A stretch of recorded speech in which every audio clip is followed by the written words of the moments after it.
고난과 기도는 복받는 사람들의 특징이라는 제목으로 하나님 말씀 전하겠습니다. 고난과 기도는 복받는 사람들의 특징이라는 제목으로 하나님 말씀 전하겠습니다. 자, 오늘 본문은 이스라엘의 역사상 가장 불안정하고 어려운 시대였던 사사기 시대를 마감시키는 훌륭한 선지자 사무엘, 이스라엘의 첫 번째 왕을 세우는 훌륭한 선지자 사무엘의 출생을 보여주는 내용입니다. 사무엘은 정말 훌륭한 믿음의 사람이었습니다. 성경을 아무리 보아도 사무엘이 개인적으로 하나님 앞에서 잘못한 일로 책망과 훈계를 받은 내용이 나오지를 않습니다. 하나가 있다면 사무엘도 자녀들을 그렇게 자기처럼 훌륭하게 키우지는 못했던 것 같습니다. 많은 믿음의 사람들에게서 종종 발견되는 특징이죠. 아버지나 어머니는 훌륭한데 자녀가 아버지나 어머니의 신앙을 배우지를 못하는 경우가 종종 있습니다. 자, 이스라엘 백성들이 사무엘이 나이 들어 은퇴할 때가 되자 왕을 세워달라고 했습니다. 그때 왕을 세워달라고 했던 이유 중에 하나가 뭐냐면 사무엘에게 뭐라고 말했냐면, 보소서 당신은 늙고 당신의 아들들이 당신의 행위를 따르지 아니하니 열방과 같이 우리에게 왕을 세워 우리를 다스리게 하소서라고 했습니다. 사무엘의 아들들이 이스라엘의 지도자들이었는데, 그러니까 아버지가 훌륭하니까 자녀들도 이제 이스라엘 백성들이 지도자로 따른 거죠. 근데 아들들은 사무엘처럼 그렇게 훌륭하게 행동을 하지 못했어요. 그래서 이스라엘 백성들이 불안한 겁니다. 사무엘이 죽고 나면 아들들도 사무엘처럼 그렇게 훌륭하지를 못하니 우리의 미래가 불안해진다 하고 왕을 세워달라. 아직 그때까지 이스라엘에게는 왕 제도가 없었거든요. 그러니까 다른 민족들처럼 우리에게도 왕을 세워주십시오라고 이렇게 요구한 겁니다. 사무엘이 그래서 왕을 세워주죠. 그래서 이스라엘의 역사가 큰 전환기를 맞이하게 되었습니다. 자, 오늘은 이 사무엘이 태어나는 과정, 하나님이 쓰시는 이렇게 훌륭한 사람, 귀한 사람이 어떻게 태어났는지를 보여줍니다. 첫 번째로 우리가 발견해야 될 중요한 사실은, 하나님께서 자기 백성들에게 큰 은혜를 베푸실 때, 또 하나님께서 자기 백성들과의 큰 일을 행하실 때 반드시 거기에는 쓰임받는 훌륭한 사람이 있는데, 그 쓰임받는 사람에게는 고난과 기도, 눈물의 기도라는 특별한 상황을 하나님께서 허락하신다는 사실을 우리가 발견해야 됩니다. 하나님이 큰 은혜를 베푸실 때, 또 우리에게 귀한 선물을 주실 때 그저 그냥 자연스럽게 오는 것이 아니라 우리에게는 고난과 또 눈물의 기도가 먼저 있게 하신다는 것입니다. 이스라엘에게 하나님께서 주시는 큰 은혜가 바로 사무엘이라고 하는 선지자인데요. 하나님께서 이 은혜를, 이스라엘 백성들에게 자기 은혜를 베푸시기 위해서 사무엘을 주시는데, 그 전에 먼저 어떤 일이 있게 하셨냐 하면, 한 여인에게 큰 고통과 눈물의 기도가 있게 하셨습니다. 한 여인이 정말 아들을 낳지 못하여서 울고 기도하는 가운데 그 응답으로서 하나님께서 귀한 선물을 주셨다는 것입니다. 우리는 바로 이런 중요한 원리를 이 구약 시대 내내 하나님이 베푸신, 이스라엘에게 베푸신 은혜의 역사를 통해서 볼 수가 있습니다. 복을 주시기 전에, 큰 은혜를 주시기 전에 먼저 고난이 있고 고난 속에서 기도해야 됩니다. 그리고 나서 하나님의 은혜와 선물을 주시는 것을 우리는 역사 속에서 내내 찾아볼 수가 있습니다. 자, 이스라엘 민족이 처음에 가나안 땅에서 이제 막 살기를 시작했을 때 처음에는 숫자가 70명밖에 되지 않았습니다. 70명이면 무슨 민족입니까, 그게?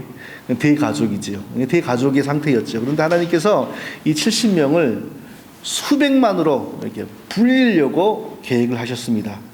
자, 그런데 하나님의 그 계획이 어떻게 나타나냐?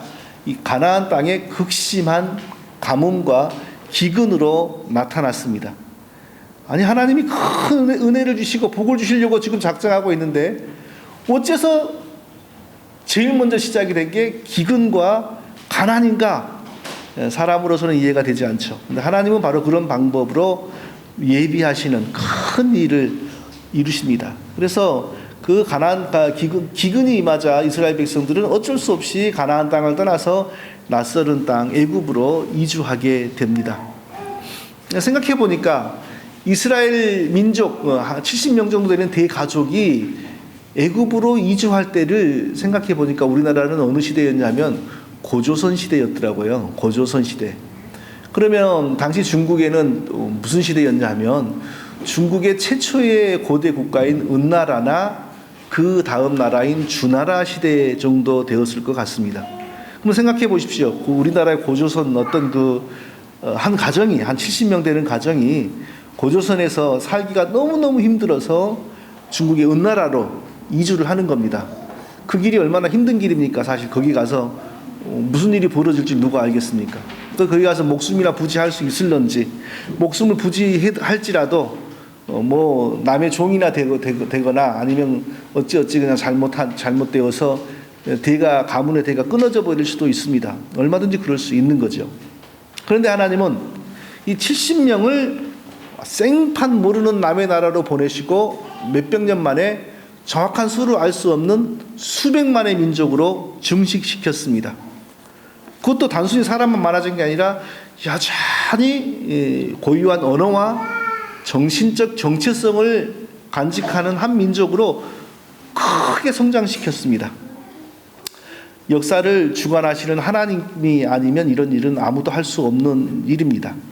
그런데 이 일을 위해서 쓰임받은 아주 귀한 사람이 있습니다.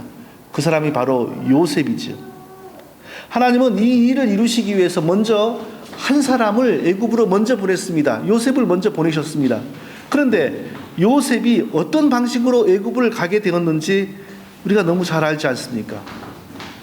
어떻게 가게 됐습니까? 애굽의 노예로 팔려갔습니다. 이걸 누가 이해할 수 있습니까? 하나님이 쓰시는 귀한 사람이 하나님의 백성들을 먹여 살릴, 그러니까 훗날에 오실 예수님을 상징하는 귀한 사람이 가나안 땅에서 먼저 애굽으로 가는데 어떤 모습으로 갔습니까? 애굽의 노예상인에 팔려가지고 짐승처럼 쇠사슬에 묶여가지고 끌려갔습니다. 그런데 그 일을 누가 했습니까? 요셉의 형님들이 했습니다. 아니, 세상에 어떻게 이런 집안이 있습니까? 남도 아닌 형들이 자기 동생을 애굽의 노예 상인에게 팔아버릴 수가 있습니까? 기가 막힌 일이죠. 근데 더 놀라운 일이 있습니다. 뭔지 아십니까? 이 모든 일들을 하나님이 섭리와 작전 가운데서 자기의 뜻을 이루는 과정으로 사용하신다는 것입니다. 그게 하나님의 섭리고 작정이면 하나님이 그 형님들에게 요셉을 팔도록 악한 일을 시켰단 말입니까? 우리가 이렇게 질문할 수 있죠. 그러나 그건 결코 아닙니다. 하나님은 그 누구에게도 죄를 짓도록 충동질하지 않습니다. 모든 죄와 악한 일은 제약된 인간의 선택이요, 또 그 배후에서 부추기는 마귀의 작품이지 결코 하나님이 적극적으로 조장하거나 시키는 일이 아닙니다. 그럼에도 불구하고 하나님은 그 크신 작전과 섭리 가운데 이스라엘 백성들을 장차 애굽으로 보내어서 400만으로 늘리기 위해서 한 사람, 예수님과 같은 한 사람을 먼저 보내시는 그 일을 그런 사람의 제약된 방법까지도 활용하셔서 기가 막히게 이루시는 겁니다. 사도 바울도 이런 하나님의 작전과 섭리를 다 이해를 못했습니다. 그리고 다만 감탄하기만 했는데 뭐라고 감탄했냐면 깊도다 하나님의 지혜와 지식의 부요함이요 그의 판단은 측량치 못할 것이며 그의 길은 찾지 못할 것이로다. 정말 깊고 신비하도다 하나님의 작정하심과 섭리하심이요 이렇게 감탄했던 것입니다. 성도 여러분, 이런 신비하고 비밀스러운 섭리가 우리 인생에도 이미 다 나타나고 있음을 우리는 믿어야 합니다. 우리가 태어나기 전에 나는 누구의 아들로 태어나야 되겠다 생각해 본 적 있습니까? 나는 누구 집의 딸로 태어나야 되겠다 생각해 본 적 있습니까? 나는 1900 몇 년도쯤 내가 태어나야 되겠다. 아무도 생각해 보지 못했습니다. 한국 사람으로 우리가 태어났는데 우리가 절대 나는 남한 사람으로 태어나야지 북한 사람으로 태어나지 말아야지 생각해 봤습니까? 전혀 우리는 그러지 못했습니다. 만일 우리가 남한에서 태어나지 않고 북한에서 태어났으면 지금 이 시간에 뭐 하고 있을까요? 지금 우리가 이 시간에 교회에 있겠습니까? 절대 교회 안 있습니다. 이 모든 과정 속에서 보이지 않는 하나님의 섭리와 작정이 역사하지 않았다. 이건 다 우연이다라고 우리가 말한다면 하나님을 모욕하는 것입니다. 하나님은 전능하신 하나님은 우리가 알지 못하는 이런 우리의 인생에 관한 역사에 관한 이런 중요한 일들을 섭리하시고 작정하셨습니다. 가나안에 살고 있는 이스라엘 백성 70명이 애굽으로 이주하여 수백만으로 불었는데 그 과정에서 그 일을 이루는데 아주 귀하게 요셉이라고 하는 사람이 사용되었습니다. 그런데 그런 귀한 사람이 애굽으로 가는 방법이 뭐였습니까? 바로 노예가 되어서 팔려가는 거였습니다. 자, 그리고 이제 거기서도 요셉은 발버둥을 치면서 하나님 잘 믿었습니다. 그랬더니 갑자기 부귀와 장수와 건강과 명예와 행복이 쏟아지기 시작했습니까? 그것도 아니었습니다. 요셉이 당한 일은 끝없이 억울한 일과 고난과 눈물의 기도였습니다. 그 과정을 통하여 요셉은 전혀 생각지도 못한 애굽의 총리라고 하는 그런 자리에 올라가게 되었습니다. 하나님의 역사는, 하나님의 귀한 역사와 하나님의 선물은 반드시 우리에게 알 수 없는 고난과 그리고 눈물의 기도를 통하여 우리에게 온다는 사실, 결코 성공과 부귀가 하나님의 복으로 우리에게 먼저 다가오지 않는다는 사실을 우리가 크게 깨달아야 됩니다. 하나님이 복 주시는 사람은 결코 처음부터 끝까지 성공과 부귀의 가도를 달리는 법이 한 번도 없습니다. 진정으로 하나님이 복 주시고 사랑하는 사람에게는요, 반드시 고난이 먼저 옵니다. 그리고 하나님께 기도하게 되는 상황이 먼저 옵니다. 고난과 눈물 속에서 하나님을 정말 의지하는 사람으로, 그 속에서도 하나님을 정말 진실히 경외하는 사람으로 훈련되고 난 다음에 하나님이 예비하신 복과 은혜가 오는 것입니다. 잘 믿으면 행복이 오고 곧바로 번영이 온다. 이것은 거짓된 기독교의 거짓된 신앙 메시지입니다. 하나님의 사랑은 처음부터 복이나 돈으로 오는 법이 없습니다. 하나님의 사랑은 반드시 우리 삶의 부족한 모습으로 옵니다. 고통으로 옵니다. 눈물로 옵니다.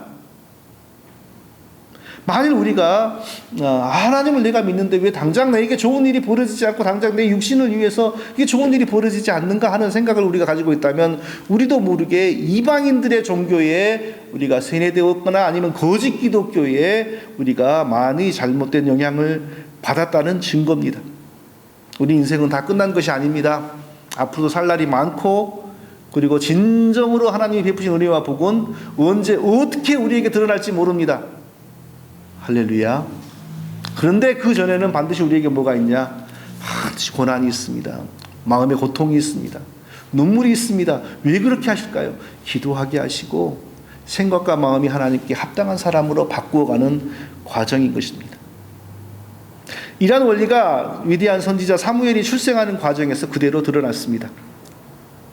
사무엘의 어머니는 우리가 자주 들어본 한나라는 여인이었습니다. 한나의 남편은 레이지파 사람이었는데, 레이지파 사람은 다 제사장은 아니었고 기본적으로 성전을 드나들면서 성전의 일을 하면서 살아가는 사람이었어요. 요즘으로 말하면 일종의 목회자들이죠. 그런데 이 남편에게는 두 아내가 있었습니다. 한 아내는 분인나가 있었고 또 하나의 아내가 바로 한나입니다. 근데 이 왕도 아니고 성공한 정치인도 아닌 사람이 부인을 둘씩이나 얻었다. 이게 벌써 이 시대가 하나님의 말씀에서 매우 벗어난 시대였다는 것을 알 수 있습니다.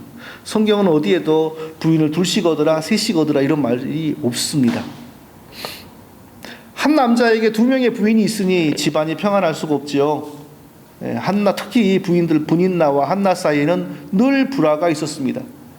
그리고 남편은 그 가운데 끼어가지고 이 부인에게 또 잘하지 못하고 저 부인에게도 잘하지 못하는 그런 어려운 상황을 살고 있었습니다.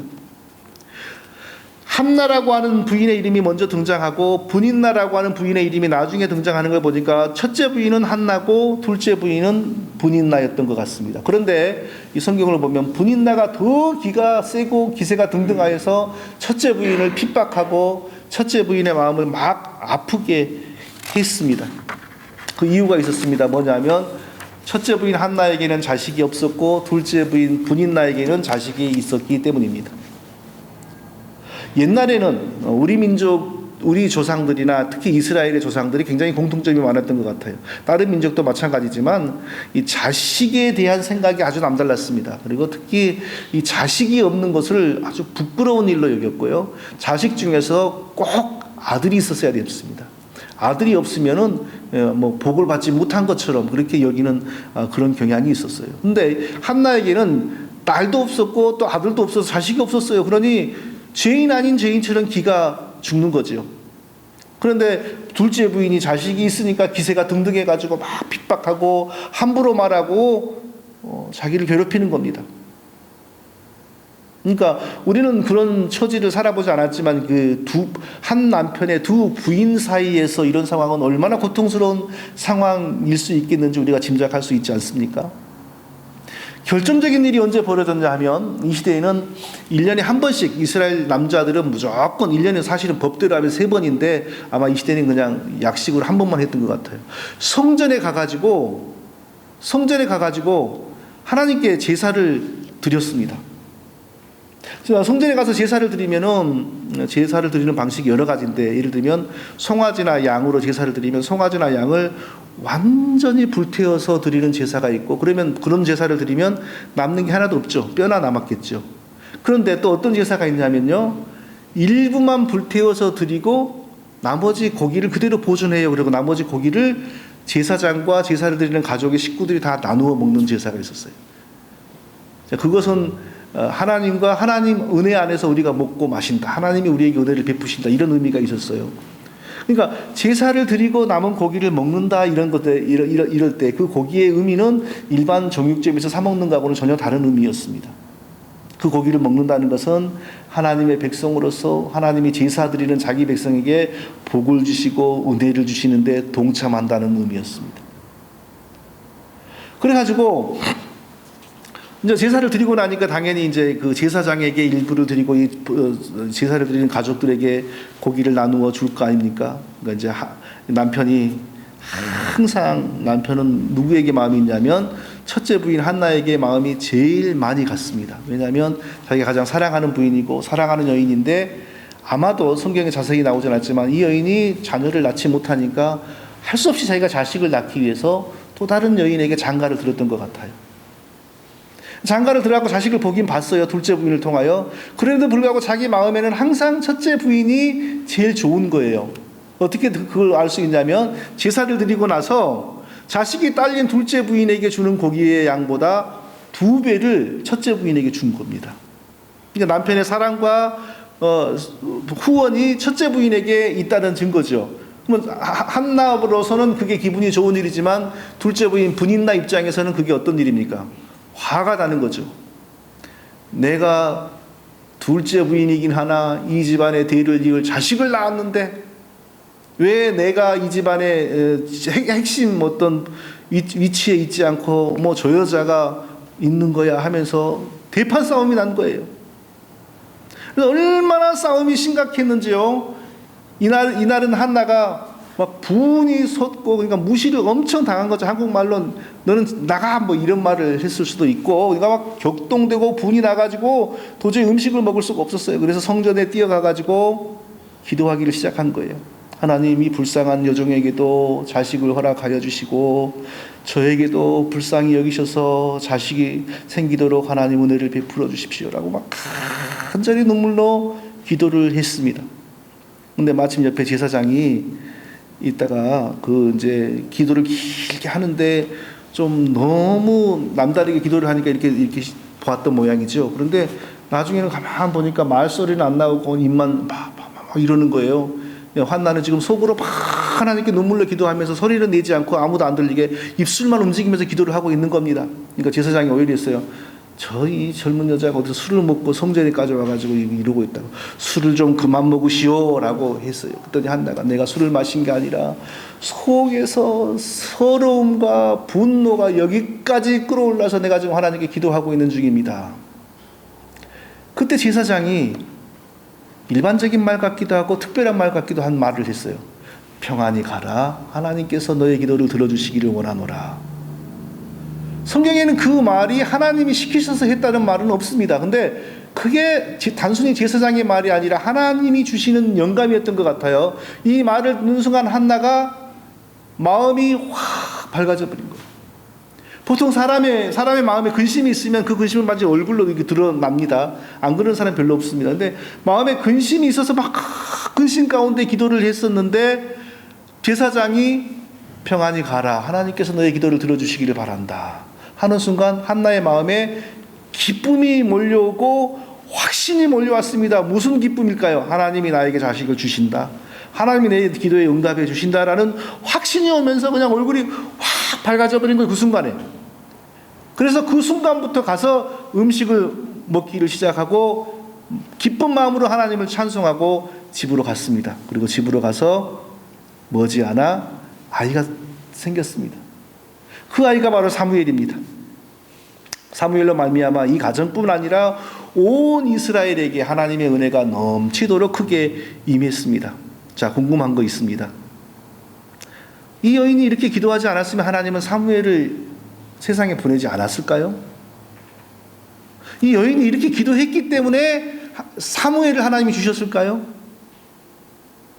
결코 그렇다고 생각되지 않습니다. 왜냐하면 이스라엘의 역사상 사무엘은 너무나 필요한 사람이었고 사무엘이 태어나서 선지자로 일했기 때문에 이스라엘의 역사가 그 암흑의 시대에서 그래도 탈출을 할 수 있었습니다. 그러므로 하나님께서 생각지도 않았다가 이 여자가 이렇게 눈물로 기도하니까 그리고 내게 자식을 주면 결코 내 자식이라고 여기지 않고 하나님의 종으로 바치겠습니다.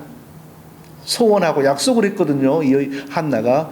그렇게 했기 때문에 하나님이 예정이 없이 이 자식을 세상에 보냈을까요? 그렇게 생각되지 않습니다.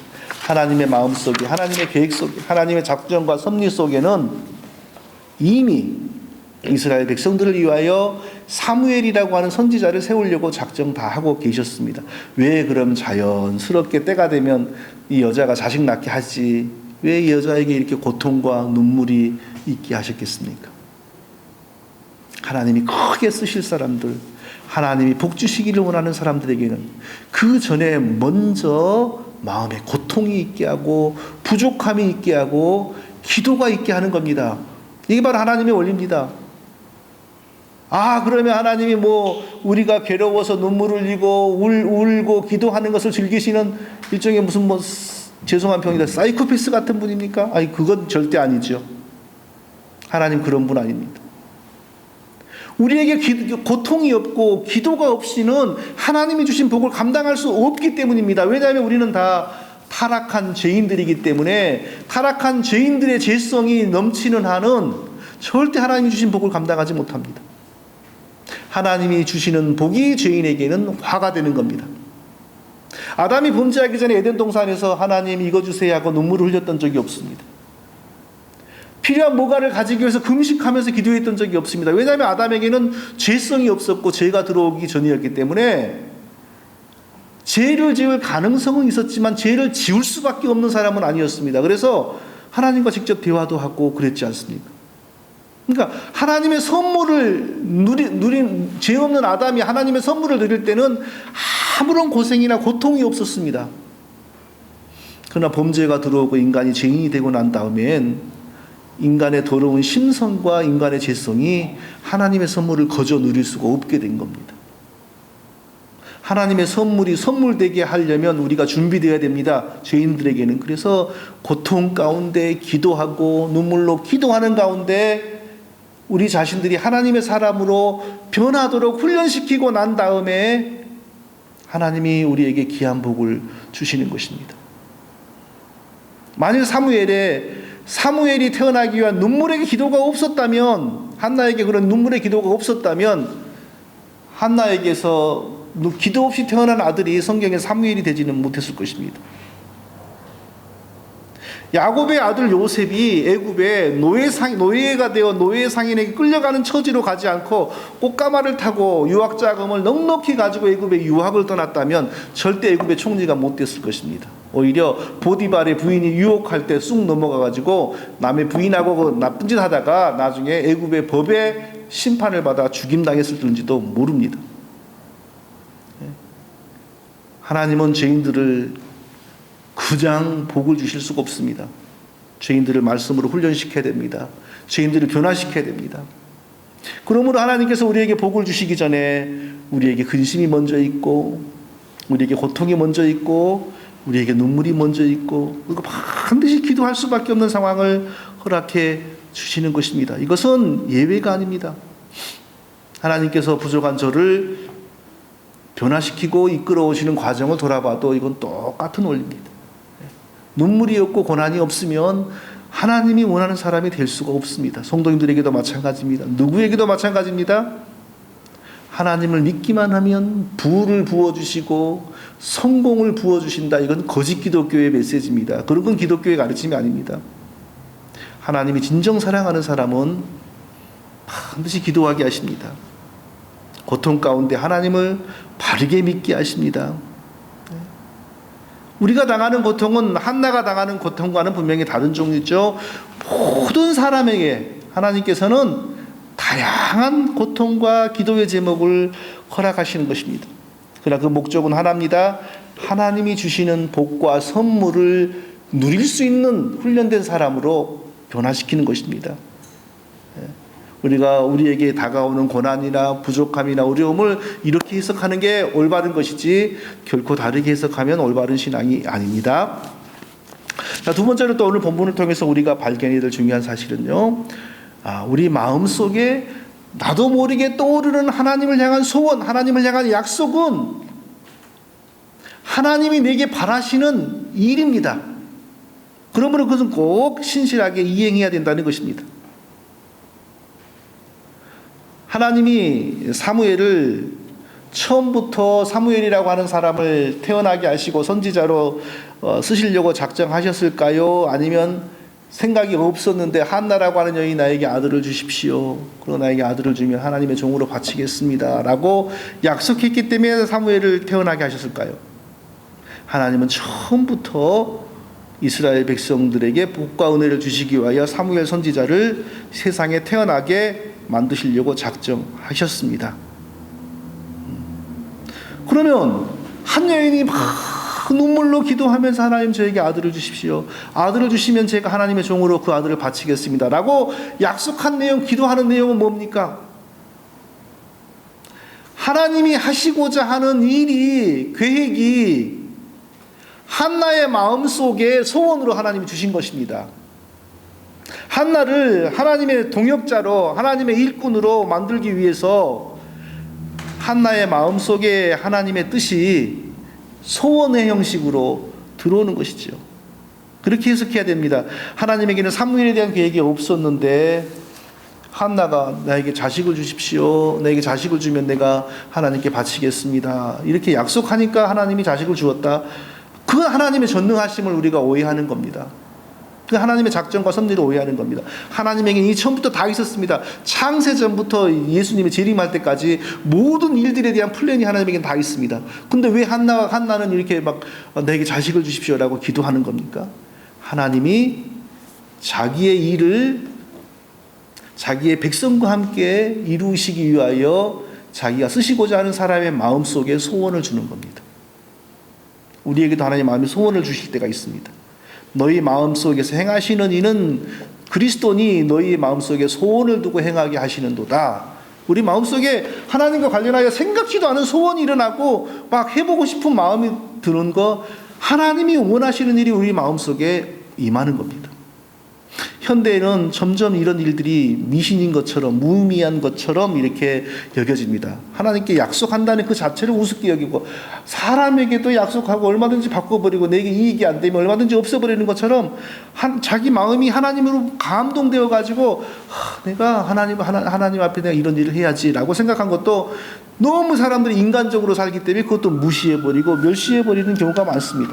물론 잘못된, 하나님이 바라시지 않은 약속을 하나님께 할 필요는 없는 거죠. 또 그런 약속을 해놓고 나서 내가 했는데 어떡하지 하고 막 스스로 괴로워하는 것도 어리석은 일입니다. 구약 성경에 보면 입다라고 하는 사람이 전쟁에서 이기고 제가 돌아올 때 우리 집에서 제일 먼저 나와서 나를 맞이하는 사람을 내가 번제로 불태워서 하나님께 제사를 드리겠습니다.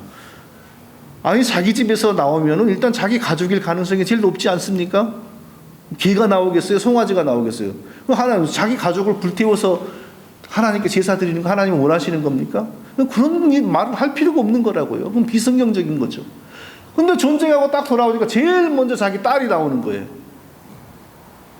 제일 먼저 자기 딸이 나오는데 또 하나님 앞에 약속을 했거든요.